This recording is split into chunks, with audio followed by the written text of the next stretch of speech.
Muy bien, hermanos, pues vamos a seguir estudiando Colosenses, donde comenzamos ya unos domingos atrás, y vamos a seguir en la misma línea, estudiando porción por porción, capítulo por capítulo, hasta terminar la epístola que Pablo escribe a la iglesia en Colosas.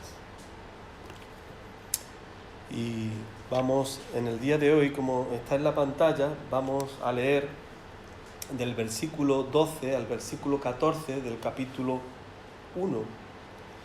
El título del mensaje de hoy es: no dejes de considerar todo lo que Dios te ha dado hasta hoy. No dejes de considerar todo lo que Dios te ha dado hasta hoy. Muy bien, dice la palabra del Señor. Bueno, vamos a orar antes de leer estos 3 versículos de la palabra.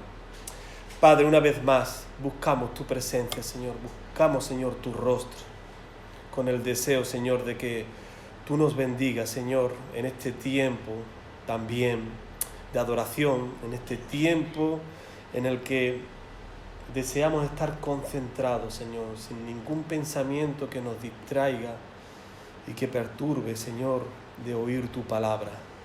Deseamos ser instruidos, Señor. Deseamos ser edificados, Señor, en tu nombre, para que podamos salir de este lugar con el deseo, con el buen ánimo de aplicar y de vivir esta palabra tuya, Señor, en nuestras vidas. Ayúdanos, Señor, en ello, Padre, porque te lo pedimos en el nombre de Jesús. Amén. Dice a partir del versículo 12 del capítulo 1. Con gozo, dando gracias al Padre que nos hizo aptos para participar de la herencia de los santos en luz, el cual nos ha librado de la potestad de las tinieblas y trasladado al reino de su amado Hijo, en quien tenemos redención por su sangre, el perdón de pecados. Amén. Hasta aquí la palabra del Señor. Hermanos, recordamos de que la semana pasada estuvimos viendo del versículo 9 al versículo 11 y estuvimos viendo acerca de esta oración del apóstol Pablo por esta iglesia de Colosa, que tan buena noticia el apóstol Pablo había recibido y que era motivo de agradecimiento, era motivo de alabanza al Señor por escuchar estas buenas noticias de que esta iglesia tenía claro el evangelio de salvación. Tan claro lo tenía que estaba dando resultados, estaba dando fruto que manifestaban que habían tenido un encuentro verdadero, real, genuino con el Señor. Y nosotros estuvimos viendo que en esta oración el apóstol Pablo habla también de que esta iglesia tenga conocimiento. Nosotros estuvimos viendo de que no era un conocimiento superficial, ¿verdad? La palabra del original, ginosco, se está refiriendo a un conocimiento que va más allá de lo que se ve. Hay que ahondar, hay que profundizar, hay que saber todo muy bien y en el orden que está establecido para que tenga para nosotros un entendimiento mayor del que pueda tener si nosotros nos quedamos solamente con la superficie o con la apariencia. Hermano, yo recuerdo cuando yo y mi familia vinimos para acá, para Málaga, el piso, hablando de piso, como estaba al comienzo del culto dando estas noticias, pues recuerdo de que el piso que nosotros llevamos hasta el día de hoy, desde que llegamos aquí a Málaga, pues era sin muebles. Tuvimos que comprar los muebles y lo más barato, ese arranque, era ir a una empresa que todo el mundo aquí conoce. No quiero hacer publicidad, pero está muy cerca de aquí, ¿verdad? Y es de montaje. Y recuerdo que yo nunca había montado, creerme, yo nunca había montado un mueble, yo no sabía cómo se hacía ni nada de nada. Y cometí muchos fallos por no coger las instrucciones e ir paso por paso en cómo se me estaba indicando. Yo pensaba, mira, esto es normal, si esto es una mesa, pues yo cojo y lo cojo de esta manera y pongo así y deduzco que es de esta manera. y ponía algunos tornillos que no eran correspondientes al sitio donde yo tenía que poner, ni las arandelas, en fin, que fue un desastre al principio y tuve que aprender por los errores para darme cuenta de que yo tenía que coger las instrucciones y tenía que clasificar cada cosa en su sitio y ir paso a paso como se estaba indicando, en el orden, en el conocimiento que yo estaba aprendiendo de ese manual para hacer correctamente las cosas. Hermano, el cristiano es así, nosotros tenemos que aprender la palabra del Señor en su debido orden y en tener conocimiento profundo para que nosotros saquemos más provecho de lo que es saber y conocer mejor a nuestro Dios. ¿Por qué? Porque esto te va a llevar a una intimidad mayor, esto te va a llevar también a estar defendido por este conocimiento que tú tengas del Señor, y esto te va a hacer crecer espiritualmente en el Señor. Y esto es lo que nosotros todos pretendemos, ¿verdad? Bueno, nosotros estuvimos viendo la semana pasada, a modo así de repasar, sin pararnos mucho, porque si no, nos vamos a quedar aquí y tampoco quiero. La semana pasada estuvimos viendo que después de este conocimiento importante que el apóstol Pablo intercede por esta iglesia, que iba a ser también una defensa a las falsas doctrinas que había alrededor de esta iglesia, ¿verdad? Porque había judíos que querían que estos cristianos volvieran de nuevo a ellos. Y el apóstol Pablo no pierde el tiempo con estas amenazas y con estas malas influencias. No. El apóstol Pablo ora a Dios para que sea una defensa para ellos en medio de estas corrientes que hay, que ellos sepan de la Biblia, que ellos sepan de la palabra del Señor, que ellos tengan profundidad de conocimiento. Y el resultado va a ser de tener un conocimiento profundo del Señor, que uno va a andar como es digno del Señor, agradándole en todo. Uno va a dar fruto también de llevar mucho fruto, dar fruto en toda buena obra, creciendo en el conocimiento de Dios, fortalecido con todo poder y para toda paciencia y longanimidad, saber tener paciencia aún también en medio de la adversidad, cosa muy difícil, ¿verdad? Que nosotros reconocemos que tenemos esa debilidad en medio de las pruebas, de las luchas, no ir yo, sino esperar en el Señor y que el Señor haga su obra a través de mi vida, ¿verdad? Para todo esto, el apóstol Pablo nos enseña que el camino a seguir es orando a Dios. Es lo que estamos aprendiendo del capítulo 1. Orando a Dios. Y no solamente orando, sino rogando, clamando, como también nosotros podemos recordar de lo que habla a la iglesia en Filipo, en el capítulo 4, versículo 6, cuando le dice: por nada estéis afanosos o preocupados, sino sean conocidas vuestras peticiones delante de Dios en toda oración y ruego con acción de gracia. Y también en Timoteo, capítulo 2, versículo 1, dice que se hagan rogativas, oraciones, peticiones y acciones de gracia por todos los hombres. Hermano, y si nosotros avanzamos un poquito también en Colosenses, vamos a ver de que lo que al apóstol Pablo le interesa, del versículo 12 al versículo 14, en la primera parte del versículo 12, es que ellos sean agradecidos con gozo, dando gracias al Padre. Dice en el versículo 12, y también dirá en el capítulo 4, versículo 2, perseverá en la oración, velando en ella con acción de gracia. Hermano, y alguno puede pensar, bueno, esto era en el Nuevo Testamento. En el Nuevo Testamento comienza a que se dé gracia a Dios. No, hermano, también en el Antiguo Testamento, si nosotros vemos en Primera de Crónicas, capítulo 23, versículo 30, dice: y para asistir cada mañana todos los días a dar gracia y tributar alabanza a Jehová, y asimismo por la tarde. Hermano, vivimos tiempos muy difíciles, y todo esto nosotros lo sabemos. Ya hablábamos, y creo que siempre hablamos cuando nos vemos domingo tras domingo de las cosas que pasan en el mundo.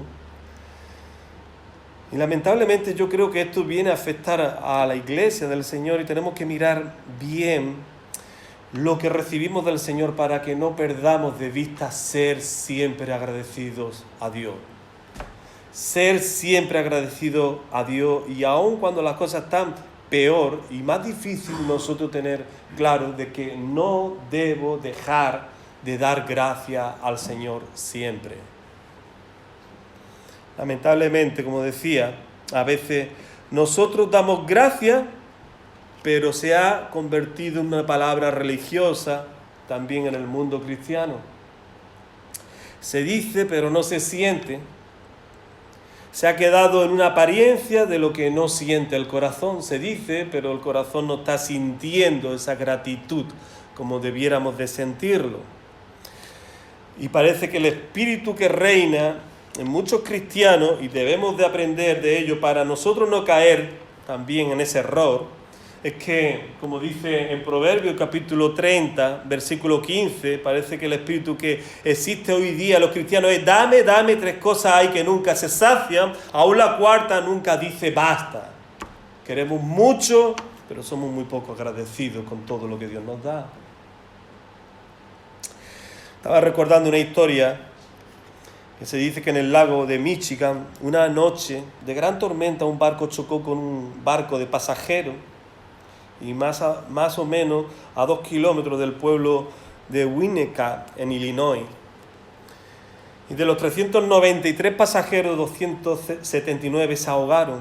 Fue un gran desastre en este relato de la historia.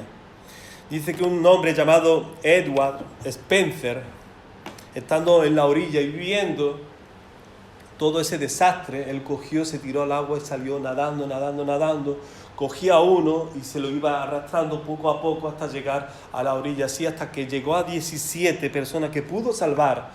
Y cuando iba a ir por el 18, las piernas le fallaron de tanto cansancio que tenía, que fatídicamente se quedó paralítico, prisionero de una silla de ruedas por el resto de sus días.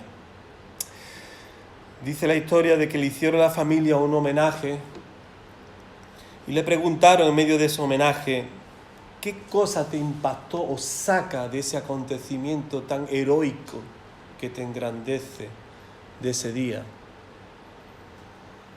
Y Edward Spencer dijo así: de los 17 que salvé, ninguno vino a darme las gracias. De los 17 que salvé, ninguno vino después a darme las gracias. Esto nos recuerda en el Evangelio de Lucas, capítulo 17, cuando los 10 leprosos se encuentran con el Señor, ¿se acuerdan? Y dice la palabra del Señor que de todos los que fueron sanados, tan solamente vino uno y era samaritano, era extranjero, no pertenecía al pueblo de Dios. Y el Señor, cuando se encuentra con este, le dice: no hubo quien viniese y diera gloria a Dios sino este extranjero. Hermano, imagínate lo que piensa el Señor de nosotros cuando olvidamos desde dónde nos sacó y hasta dónde nos ha llevado y nos ha traído hasta este momento, para que nosotros no seamos agradecidos, y agradecidos no de palabra, sino de corazón que está conectado con nuestras palabras.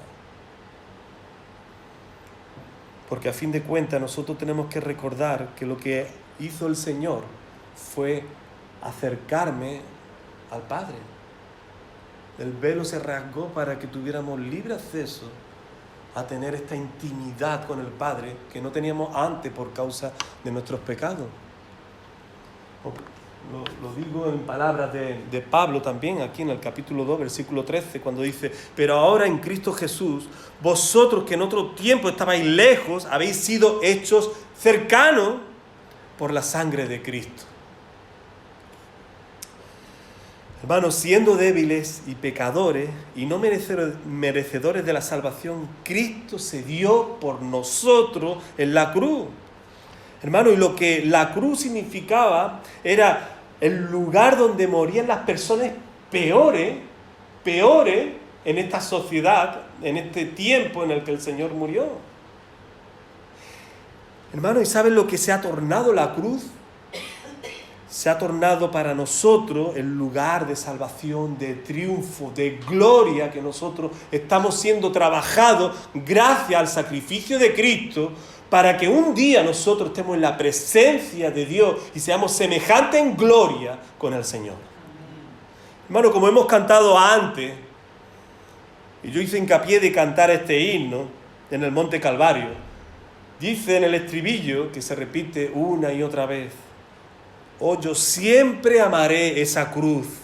En su triunfo mi gloria será. Y algún día en vez de una cruz, mi corona Jesús me dará. Como dice Efesios 2:1, y Él os dio vida a vosotros cuando estabais muertos en vuestros delitos y pecados. Hermano, tenemos razones más que suficientes para ser agradecidos. Y para que esta palabra de agradecido, esta palabra de gracia, esta palabra de acciones de gracia tenga mucho sentido en cada uno de nosotros. Una definición de agradecimiento que yo vi, me encantó y la comparto con los hermanos, es maravillosa. Dice, un espíritu agradecido nos hace conscientes de que nuestras vidas dependen completamente de Dios, no de nosotros. Echa fuera el orgullo y refrena la ansiedad y el temor. Dirige nuestros sentimientos fuera de nosotros mismos hacia los demás en vez de hacia adentro, donde pueden convertirse fácilmente en duros y viciosos bloques de autocompasión.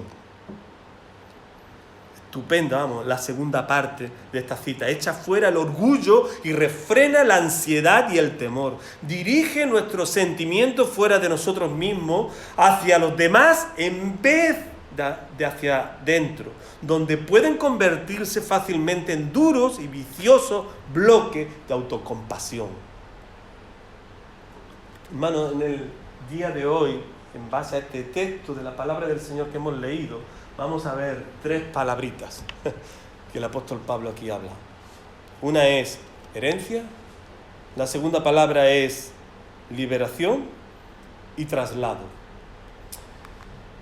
Habla de herencia en el versículo 12 cuando dice, con gozo dando gracias al Padre que nos hizo apto para participar de la herencia de los santos en luz. Hermano, y aquí hay una palabra que es aptos. Con gozo dando gracias al Padre que nos hizo apto. Hermano, en el original es ikanao y significa adiestrar, autorizar, habilitar. Y una palabra que define todas estas definiciones es capacitar. Podríamos decir así, para que lo entendamos mejor, con gozo dando gracias al Padre que nos capacitó para participar de la herencia de los santos en luz. Hermano, no somos aptos en nuestras propias fuerzas. No. Lo que nos muestra, lo que nos revela el Evangelio de salvación, que tú y yo necesitamos de Cristo, porque por nosotros mismos, nosotros no nos valemos para seguir a Dios y tener comunión con Dios. Nosotros necesitamos de la capacitación que ha hecho posible Cristo en nosotros para nosotros tener comunión con el Padre. Hermano, en esto consiste el Evangelio, que nosotros hemos sido aptos y nosotros seguimos siendo transformados por el Espíritu Santo. Nosotros seguimos siendo transformados por medio del Espíritu Santo para que nosotros estemos más y cada día más conformados al carácter de Cristo. Segunda de Corintios, capítulo 3, versículo 18. Por tanto, nosotros todos mirando a cara descubierta como en un espejo la gloria del Señor, somos transformados de gloria en gloria en la misma imagen como por el Espíritu del Señor. Hermano, sea cual sea la situación que tú estés viviendo, sea cual sea el problema que estés pasando, lo que nos enseña en todo momento, en toda circunstancia, sea buena y también mala, es a buscar a Cristo y darle las gracias por lo que nosotros obtenemos de Cristo, lo que hemos tenido y lo que sabemos que seguiremos teniendo de Él.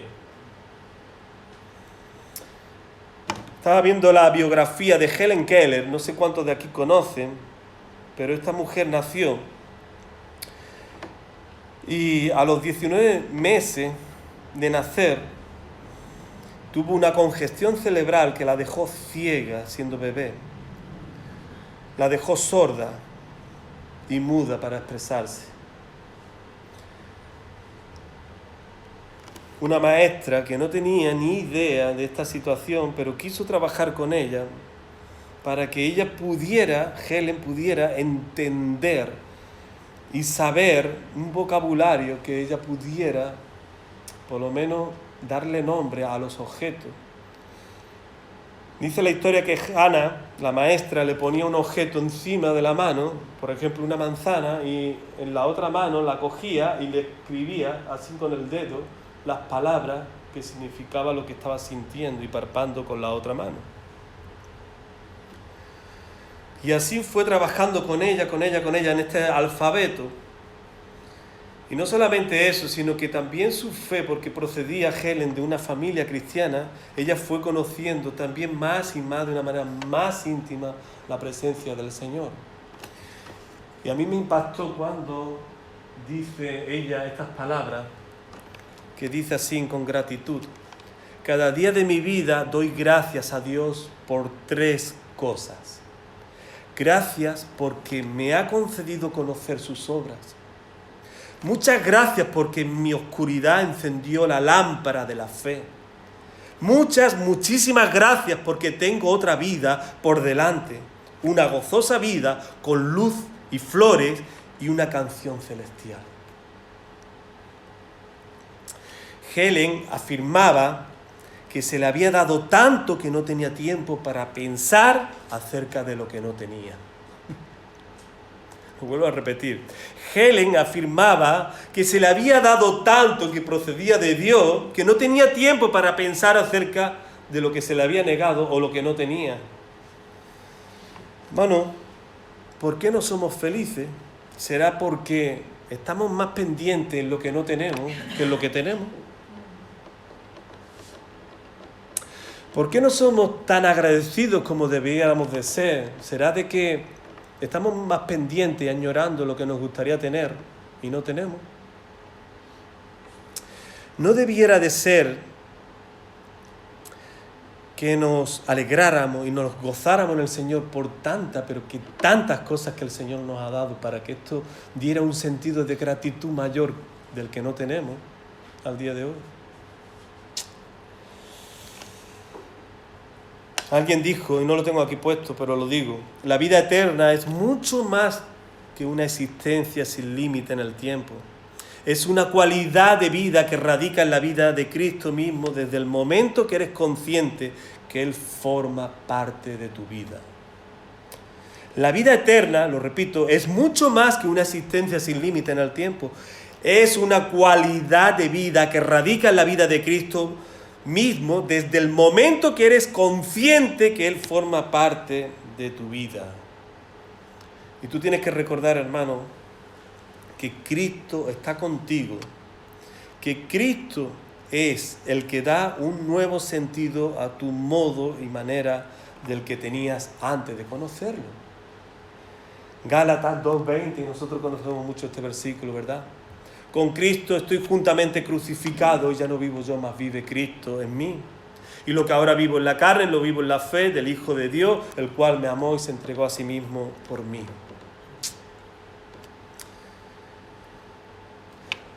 Liberación.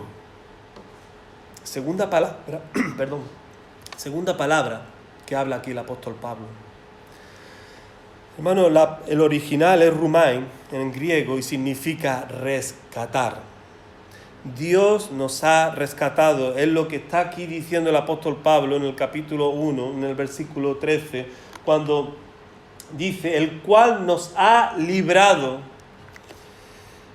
Y nos ha librado, y dice aquí la palabra del Señor, de la potestad de las tinieblas. Ahora veremos acerca de lo que es potestad de las tinieblas. Hermano, pero lo que nosotros tenemos que recordar es lo que el apóstol Pablo dice también aquí en 2 de Corintios, en el capítulo 5, versículo 17. De modo que si alguno está en Cristo, nueva criatura es, las cosas viejas pasaron, y aquí todas son hechas nuevas.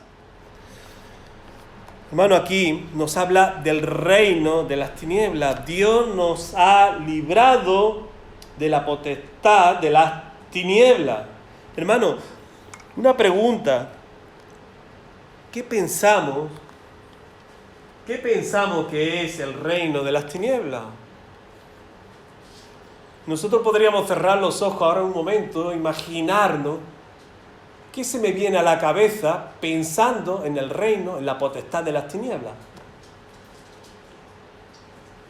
Y hacerme un cuadro visual de lo que yo entiendo e interpreto por la potestad de las tinieblas.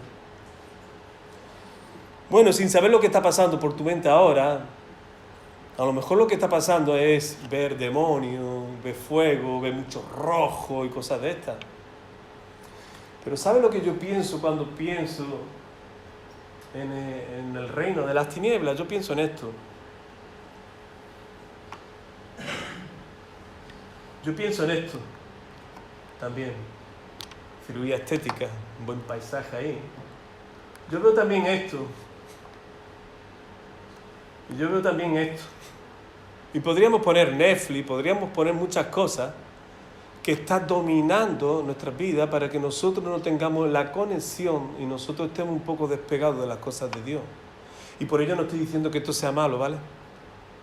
De hecho, hermano, esta parte de aquí, esta fotografía de ahí arriba, a mí de vez en cuando yo peleo con esa fotografía porque esa fotografía la he sacado de muchas que hay en la parte norte de Brasil.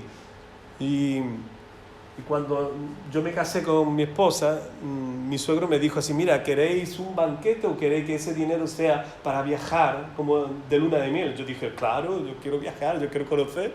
Y nosotros nos fuimos al nordeste de Brasil, se llama la playa de Maceió. Y cuando yo tengo problemas, siempre yo tengo que luchar también con estas figuras que me persuaden. Mi cabeza dice así, ¿quién me diera a mí para yo irme allí y olvidarme de todo lo que está pasando en este momento aquí? Yo no quiero asumir esta responsabilidad, yo no quiero asumir este problema, yo no quiero asumir esta situación que yo estoy viviendo. Yo me quiero ir allí, estar tranquilo. La cirugía, el ser más guapo, tener un cuerpo más atractivo, que las personas se fijen más en nosotros. La rebaja, el consumismo. Hermano, el reino de las tinieblas es todo lo que te hace girar en torno a aquello que te quiere dominar y separándote de Dios, pintándote el mejor cuadro para que este sea tu modo y estilo de vida.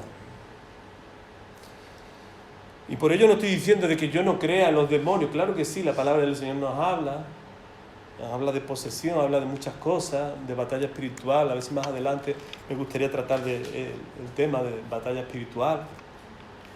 Pero hermano, que nosotros sepamos también que el reino de las tinieblas es muchas veces estas cosas tan sencillas y a la vez tan atrapantes para que nosotros nos dediquemos al Señor el tiempo que debiéramos de dedicar.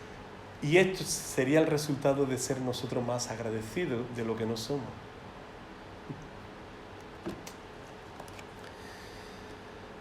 Hermano, ¿qué es el reino de las tinieblas? ¿Qué puede llegar a hacer de mal en mi vida? Bueno, el reino de las tinieblas puede llegar a aparentar algo, ser atractivo. El pecado me impide ver el engaño del pecado. El pecado me impide ver el engaño del pecado.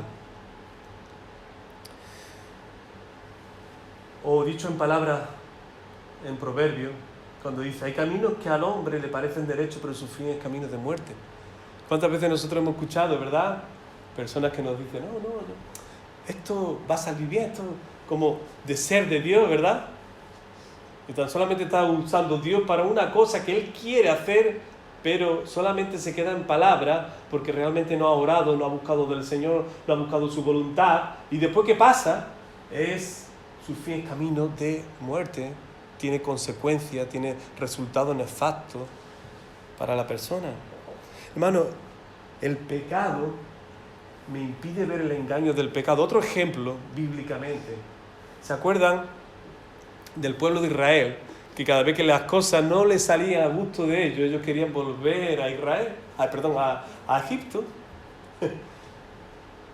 Y llega uno de los momentos que a mí me parece interesante, esto es de la versión Nueva Traducción Viviente, dice así, ¿cómo nos acordamos del pescado que comíamos gratis en Egipto? Y teníamos todos los pepinos, los melones, los puerros, la cebolla y los ajos que queríamos. Pero ahora lo único que vemos es este maná. hasta hemos perdido el apetito. ¿Se dan cuenta cómo cambia la distorsión? Que tenían gratis, que están hablando. Pero si estaban trabajando como esclavos en Egipto. Y que teníamos de todo como si estuviera en un buffet libre, que están invitados a comer libremente. ¿Pero qué está hablando? Y si se volvieran a Egipto, ¿creen que les recibirían de brazos abiertos? Lo matarían por haberse ido, ¿no? No somos nosotros a veces así, escuchamos cosas así. En palabras de Tim Keller, que me gusta mucho este autor, dice así: cada acto de pecado tiene un poder de autosuicidio sobre la facultad que lo produjo. Esto significa que cuando pecas con tu mente, ese pecado nubla la habilidad para pensar con claridad. Cuando pecas, afecta considerablemente a tu dominio propio. Y otra de las cosas que hace la potestad del reino de las tinieblas es que disminuye la grandiosidad del reino de Dios. Cuando tú vives para el mundo y las cosas que te ofrece el mundo, tú vives absorbido alrededor de esas cosas que estábamos mostrando antes, que eran imágenes. ¿Sabes lo que hace eso? Pierde para ti el valor de la adoración a Dios. Dejas de ver grande a Dios y empiezas a disminuirlo y empiezas a darle cancha en tu corazón para las cosas de este mundo. Haces grandes las cosas pequeñas, las cosas creadas, y lo que debiera de ser magnificado, adorado, que es Dios creador de todas las cosas, lo disminuye a tal punto de que te alejas de la fe por las cosas del mundo. Antepone las cosas del mundo antes que a Dios. Es más importante un compromiso, es más importante algo que te ha salido que venir a buscar a Dios.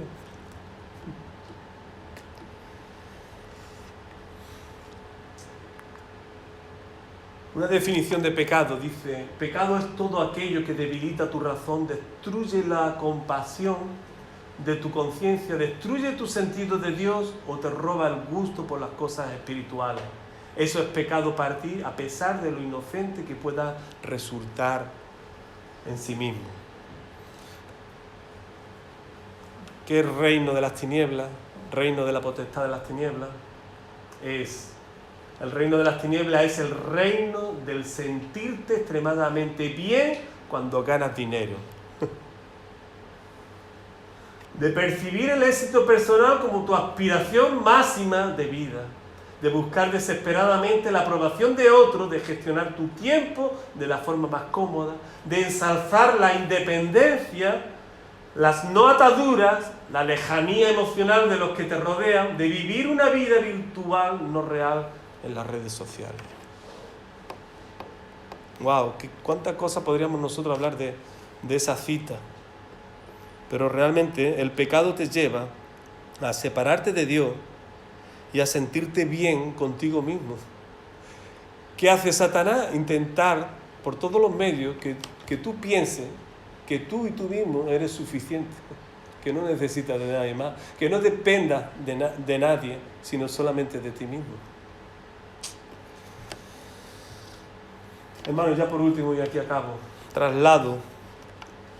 La palabra del Señor nos dice en lo último del versículo 13 y versículo 14: y trasladado al reino de su amado Hijo, en quien tenemos redención por su sangre, el perdón de pecado.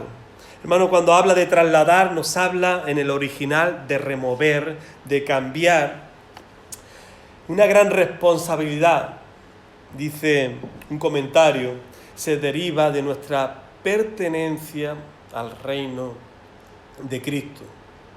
Hermano, como ciudadanos de su reino, debemos de representar al Rey de una manera digna, a la altura de quién es Él y de lo que yo no soy, pero me ha dado el honor, el privilegio no merecido por el Señor para que yo lo represente y para que yo diga de Él que Él es grande, que Él es poderoso y que gracias a Él mi vida ha cambiado y sigue cambiando gracias a su gracia.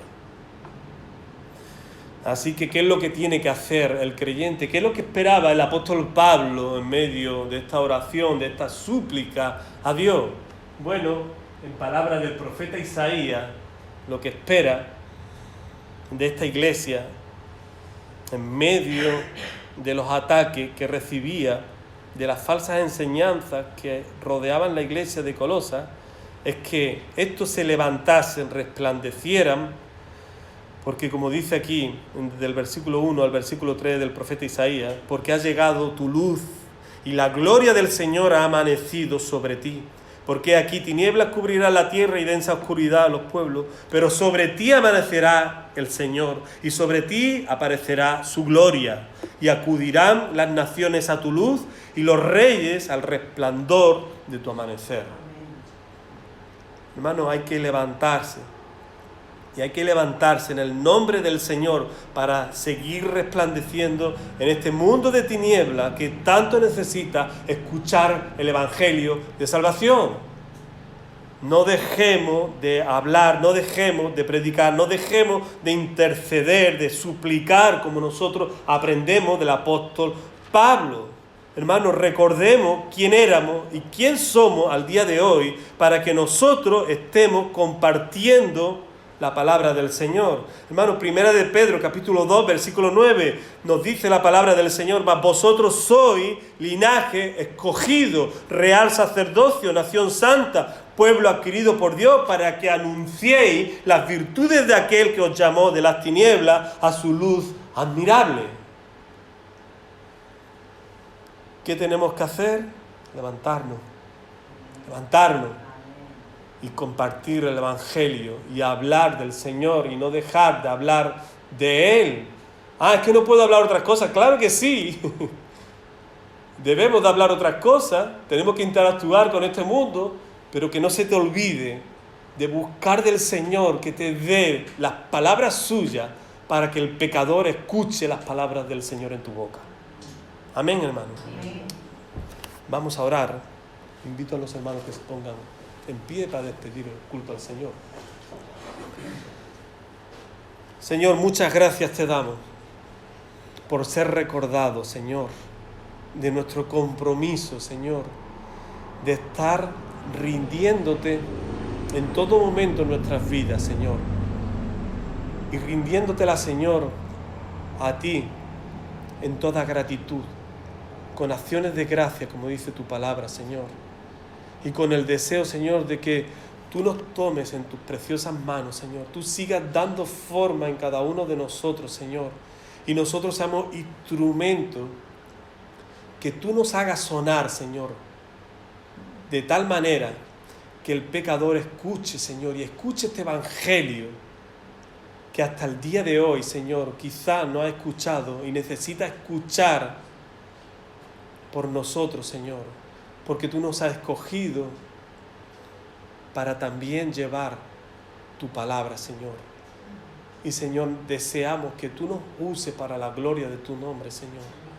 Que tú nos uses, Señor, para que tu nombre sea exaltado, tu nombre sea glorificado. Nosotros nos alegremos, Señor, como hay alegría en los cielos por un pecador que se arrepiente.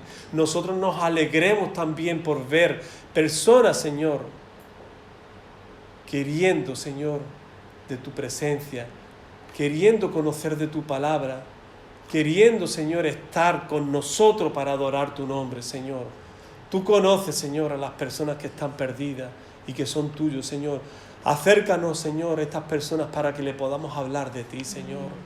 Ayúdanos, Señor, a que tu palabra, Señor, no esté, Señor, en silencio en nosotros, sino que nosotros hablemos y proclamemos tu palabra al pecador, Señor, que tanta necesidad tiene de ti, Señor. Te lo pedimos, oh Padre, en el nombre de Jesús. Amén. Y que la gracia de nuestro Señor Jesucristo, el amor de Dios y la comunión del Espíritu Santo esté con toda tu iglesia aquí presente, Señor. Y toda tu iglesia, Señor, en el mundo que predica tu evangelio, Señor. Oh Señor, da fuerzas a aquellos que están, Señor, debilitados, a aquellos que están, Señor, realmente en lugares hostiles, en lugares, Señor, donde peligran sus vidas, Señor. Fortalécelo en medio de la adversidad, Señor. Y llénalos con tu presencia para que no pierdan de vista este cometido, Señor, de llevar tu palabra. Te lo pedimos así, Señor, en el nombre de Jesús. Amén, Señor.